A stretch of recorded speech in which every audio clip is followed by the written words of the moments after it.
in the hearts of men. The shadow knows.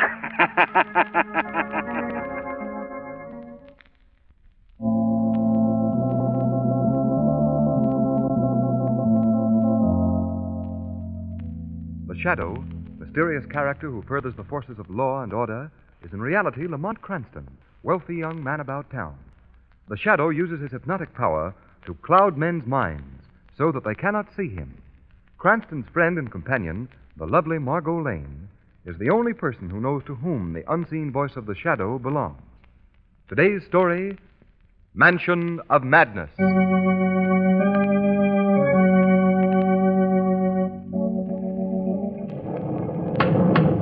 Hello in there. Hello? Is anybody home? Well, you didn't expect there would be, did you, Lamont? We didn't think we saw a light as we came up the road, Margo. Well, then try again.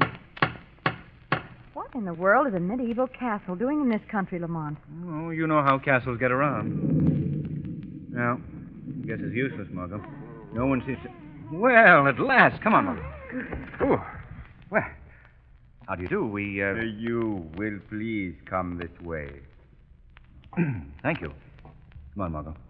Lamont, do you see what I hope I don't see? Quiet, Margo.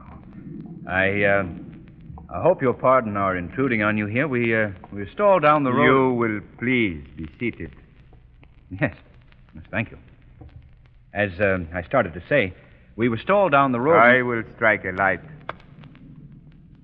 Thank you. Our car was so... Now I will call the master. Thank you. Margo, would you be interested in hearing how we were stalled down You will please be seated. Nice, pleasant little man, wasn't he? Did you see his face? I saw half of it. It's all he has. One side is as flat as a coin. No eye, no ear. Yes, I saw it plainly enough, Lamont. Look at this room. Those old tallow flambeaux on the wall. Everything seems so musty and old. Oh, Lamont, let's get out of here, can we? I don't like this. Careful, Margo. Someone's coming. Look, Margo. Good evening. My man tells me you've had trouble with your car. Yes, we were stuck in the mud up the road a bit. I know this is an awfully late hour. Oh, no apologies, please. It isn't often that visitors come to Balhowden, even by accident. Permit me to introduce myself. I am Caldus Madisol, uncle of Millicent Chantleford, present mistress of Balhowden Castle. On her behalf and on my own, I welcome you. Thank you. Mr. Montesol, Miss Margo Lane. Charmed, Miss Lane. How do you do? Mr. Cranston, Mr. Mondesel. How do you do, sir? Delighted, Mr. Cranston. May I ask in what way I can serve you? Well, I'd like very much to use your telephone. I want to call a garage. Telephone? We have no such thing here. No telephone? Nothing new has been put into this castle since it was built in 1640. Nearly 300 years ago. 300 years ago? That's correct. Balhowden was built by Sir Austin Chantleford in the early 16th century. Would you step over here a moment, please? Oh, yes. Yes. Come on, Margo. Yes, Lamont. This is a portrait of Sir Austin. Interesting looking character.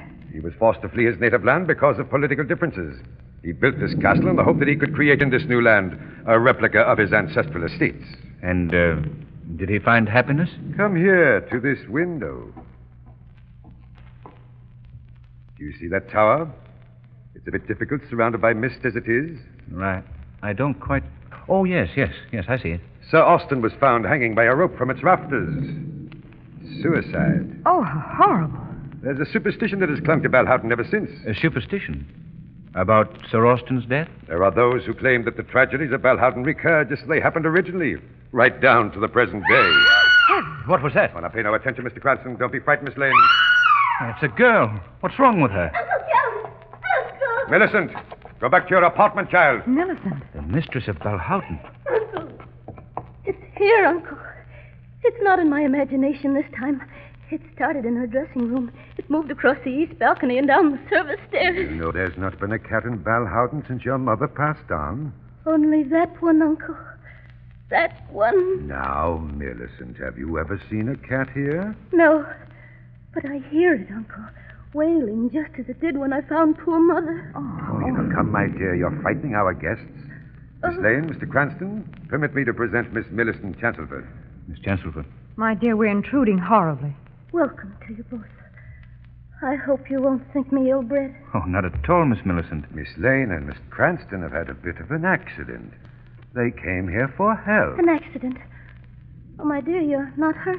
Nothing serious, Miss Millicent. Our car stuck in the mud. We were unable to go any further. Then by all means, you must stay here tonight. Well, that's very kind of you, Miss Millicent, but I think we'll push on to the nearest village. I'm afraid that's not feasible. The nearest house is 10 miles away, well beyond the moor. 10 miles? You couldn't attempt it in this storm. I see only one way out. You must permit us to offer the hospitality of Belhouden. Why, that's very kind of you, but I think... You're most welcome. I'll have my man prepare rooms for you. And it's very late, Millicent. You must be off to bed. Yes, Uncle Caldus. I'm not afraid now that I know there are others in the castle. Good night, Miss Lane. Good night, Mr. Cranston. Good night, Miss Millicent. Good night. I believe I owe you both an explanation. You see, the child had a frightful shock several years ago. A shock? Yes. Her mother was paralyzed during the latter years of her life. Being quite eccentric, she lived here alone, unattended. Millicent was at school in Europe. For many months, Millicent received no answer to her letters. So she came back to Balhowden and found her mother's skeleton in this room. Oh. Seated in a wheelchair, her only companion beside her, a cat.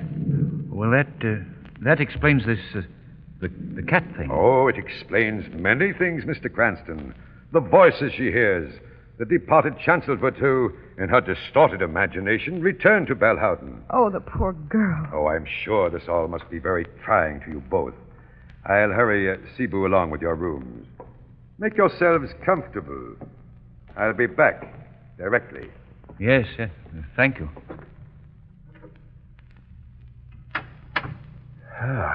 Well, Margo, not a pretty situation, is it? Definitely not. What can we do, Lamont? I'm not sure, Margo, but I'd like to stay. In fact, I must stay. Why?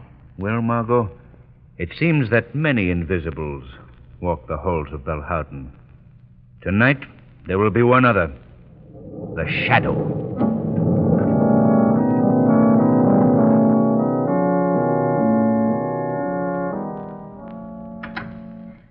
Who's there?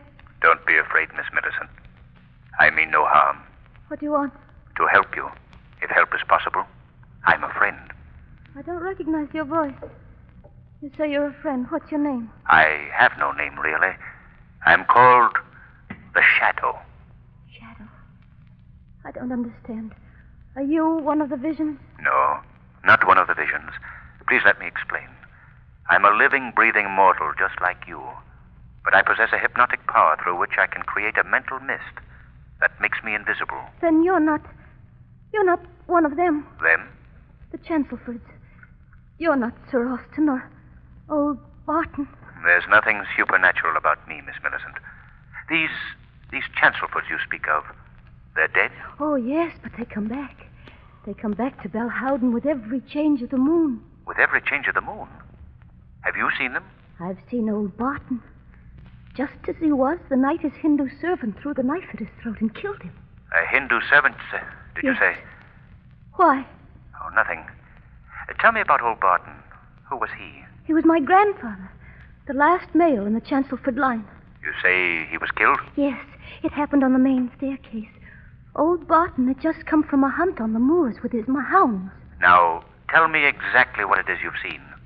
His murder. Just as it happened 18 years ago. First, I hear his hounds howling out there on the moor. Then I hear his footsteps on the stairs. Climbs slowly to the first landing. Then he stops short. His hand goes to his throat. He makes a gurgling sound and turns and topples down the stairs. Has anyone else seen this? Anybody but yourself? No. And nobody believes me either. I don't suppose you do. I believe you're sincere, Miss Millicent. Everybody humors me like I was mad. Cebu was rude enough to smile when I told him about the vulture. Vulture? Oh, of course. You don't know about that. It perches in the tree just outside that window. It comes when old Barton does. Nothing I do will drive him away. It just sits there. Its hollow eyes staring at me. emitting horrible sounds. You're positive you see all this, Miss Millicent? I mean, there could be no mistake. Oh, there, you see, you doubt me also. You said you wanted to help me. How do you think you can? I don't know. I'd hoped there might be a way, but frankly, I'm bewildered. I just don't know.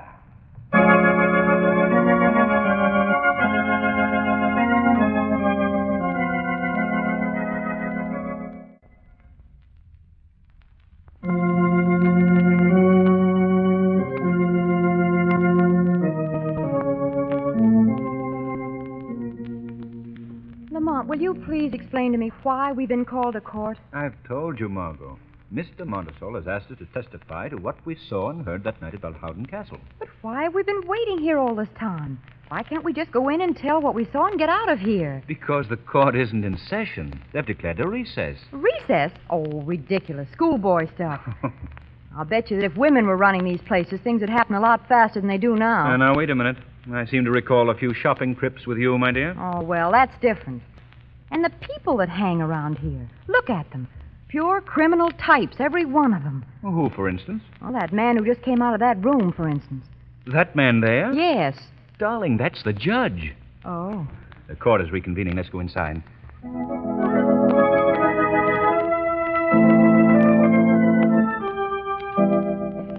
You have heard the testimony of Margot Lane and Lamont Cranston, two unimpeachable Oh, witnesses. Lamont, this is horrible. We've Neither been Miss summoned to this Lane courtroom to help send that poor girl to an institution. We couldn't help ourselves, Margot. We had to tell what we saw and heard at Balhowden that night. Oh, poor Millicent. She looks so alone Your Honor, and it deserted. is quite obvious that the defendant, Millicent Chancelford, is of unsound mind. The evidence proves that beyond a question of doubt. My client, Caldas Montesol, has exercised extreme patience in caring for this unfortunate girl. Now he feels that for her own good, she should be placed in an institution where she can receive proper professional attention. That's not so. That's an infernal lie. Millicent's as sensible as anyone in this courtroom. Quiet in the car. Oh, Robert, my darling. Silence. Young man, what is the meaning of this outburst? I'm sorry, Your Honor, but I just couldn't sit here and listen to all these lies any longer. If the court please... just a moment, Counselor. Young man, come up here. Yes, sir. Now, what is your connection with the defendant, Millicent Chancelford? Well, she's the girl I love. The girl I hope to marry. Until her uncle, Mr. Montesol, shut her away from me. Your Honor, this boy is simply a disgruntled, rejected suitor. I demand Rejected by whom? By Millicent? All right, I'll show you how much of a rejected suitor I am. Millicent, tell him you love me. I do, Robert.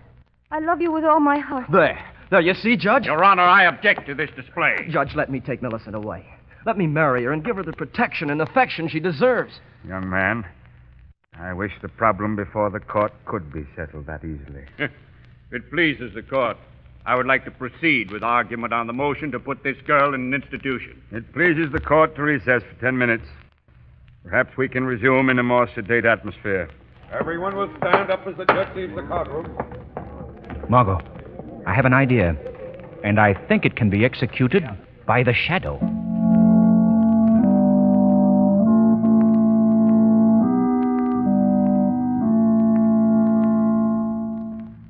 But, Shadow, whoever you are, this is an impossible thing you ask. I'd like to do it for you. Lord knows you've done enough for law and order. But I've got to hand down a decision. Sign the girl's commitment papers today. Give me 2 days' time, Your Honor. Just 2 days' postponement. But I just can't grant postponement on nothing. Your Honor, you've got to give me some time to accomplish my job. Well, Please, Your Honor. I'll tell you what I'll do. Yes? I'm probably a sentimental old fool, but I'll give you 24 hours. If you're not back with something definite in that time, I'll have to commit the girl. 24 hours. That's all. Perhaps it'll be sufficient. There's a change in the moon tonight. Change in the moon? What in blazes has that to do with the case? Maybe nothing, Your Honor. Maybe everything.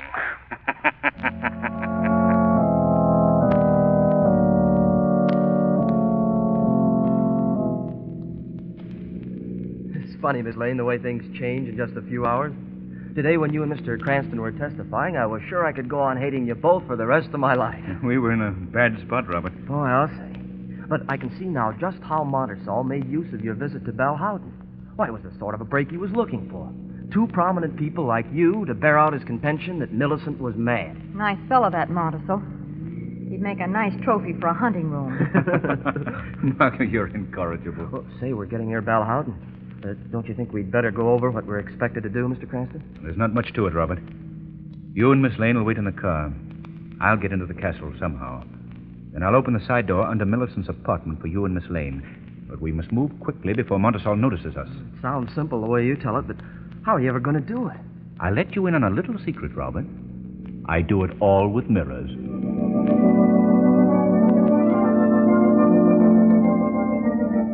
Hardly believe it, Robert.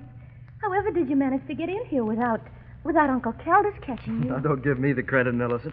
Mr. Cranston did it. I don't know how, but he turned the trick.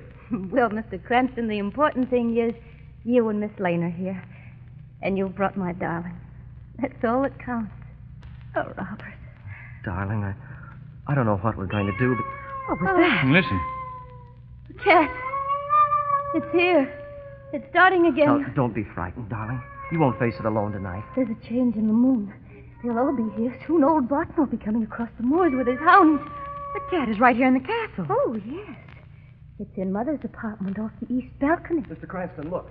Look. What is it, Robert? There in the tree outside the window. It's a vulture. Vulture? Yes, he's right close to the window. He's almost within reaching distance. Robert, let me have that letter opener. There on the desk. All right, I'll get it for you. What are you going to do, Lamont? I'm going to try my hand at the gentle art of knife throwing. Here you are, Mr. Cranston. This ought to do it. It's sharp and heavy. Yes, fine, Robert. All right. There. Step back, Margo. Come over here, Millicent. All right, Mr. Cranston, let her go. Oh, a bullseye. You stuck it right in his breast. Yes. But still he sits and squawks. Interesting. Very interesting. I could have told you. You can't get rid of him. There's nothing you can do. He always waits for old Barton's death. Close the window, Robert. Shut him out. No, wait. I hear something out on the moor. Now, you hear that? It's the hounds. They're moving across the moor. Old Barton's with them. He'll be here in a minute. They're coming this way. Oh, Robert. It's all right, darling. It's all right. I don't see how anyone could live in a place like this and still hold on to their sanity. Others have reasoned that way, Margot. You mean Montersall, I suppose. I don't exclude him. Mr. Cranston. Yes? I think I hear somebody moving about downstairs. Yes? Margot, put out that flambeau. I'm going out in the hall. I don't want the light to stream through. All right. There you are. Now, quiet while I open the door. Oh, wait a minute, Mr. Cranston. I'm going with you. All right, Robert. Open up. Be careful, Robert. Easy, boy. Step through, Robert. Right. Now, close it. Follow me. Robert. Yes? Drop down behind this balustrade. We can see the stairs from here. Mr. Cranston. Yes? Look, coming around that car. Ah, that's our man. Now watch it. Old Barton? Maybe. Can you see his face? No. Cape hides it. He's near the landing. Be ready to run, Robert. But what are we going to do? Head him off before he can get to that big flagstone at the bottom of the stairs. Look, he stopped on the landing. Ready now? That's exactly as Millicent described it. Old Barton chokes and then he falls down the stairs. Come on, Robert. Stop! Stay where you are! Stop, I say! Look out, Mr. Cranston. Grab him. I got him! No use, mister. We're onto your hooks. Out of the way, Robert. No, you don't. There. You've got enough, Mr. Ghost. Oh, no, eh? You got him, Mr. Cranston. You nailed him right in the butt. Robert. Millicent, it's all right. Now, don't worry. That was quick work. Who is he, Lamont? I don't know, Margot. We'll see. Strike a match, Robert. I'll turn him over. Sure. Boy, you should have seen that sock Mr. Cranston gave him. All right, now, we'll see who the... The half-faced man. Sibu. Robert, Yes, Mr. Cranston? take Millicent to her apartment. Margot, you come with me. All right, Millicent, let's go. Come on, Margot. All right. Oh, what's next? I want to look at that vulture. Tree's right outside this door. All right, Margot. After you. Thank you. There. There's our charming feathered friend. Still perched and still imperturbable. And still possessed of that confounded voice. Margo, take a look at this. What is it? A wire? Yes. And if I'm not mistaken, it... Well, let's give it a yank and see what... My, what a long tail he has. Long copper and properly insulated. Oh, just a minute now. There we are, Margo. Mr. Vulture's innards. His heart, soul, and mind are all encased in this little device. Looks like a radio loudspeaker. That's exactly what it is. I had no idea vultures were such deceitful creatures. Margo, you take the car, drive to the village, and phone the police. Don't let them know who you are, but tell them to get out here right away. What are you going to do? I'm going to follow this wire. It'll probably lead to one of those abandoned guardhouses at the edge of the moor. Tell the police to watch for a flashlight signal. Then rush to the location and hold anybody they may find there. The Shadow is going to find the human vulture at the other end of this line.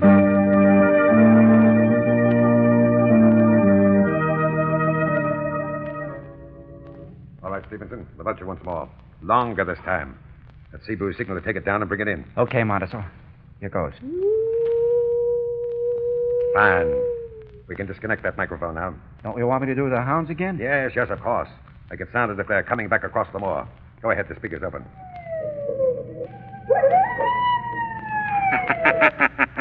What was that? Did you do that, Stevenson? No. Came from over there by the door of the hut.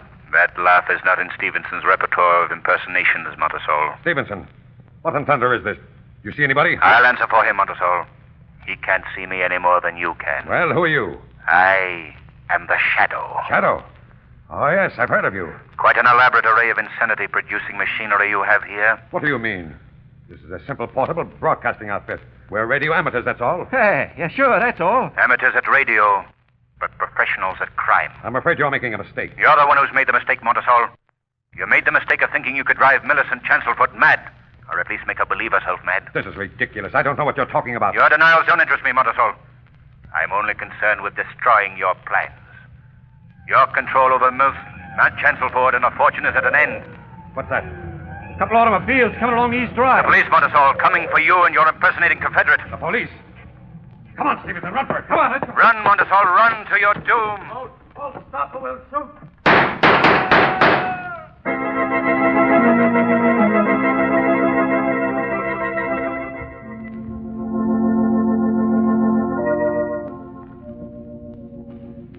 Yeah, the old castle looks a lot different than it did the first time we came here, eh, Margo? So glad those kids are getting married. She looks very lovely in that wedding gown, doesn't she? Say, are you listening to me? Yes. Yes, I was just thinking. What about? What would happen if you were ever married? Now, Margo. Oh, don't be alarmed, Lamont. This is pure supposition. I was just thinking of you walking up the aisle just as Robert is now. Yes? Ready to take the sacred vows that would endure for the rest of your life. Yes, Margo. And then all of a sudden, somebody would shoot the best man, the minister would fall down poisoned, and the bridesmaid would be stabbed, and you'd be off again on another case that would bust up the whole darn thing.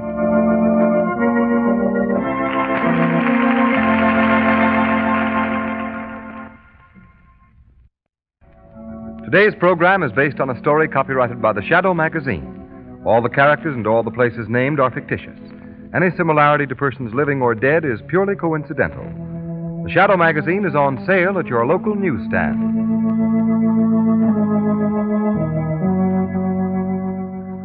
The weed of crime bears bitter fruit. Crime does not pay. The Shadow knows.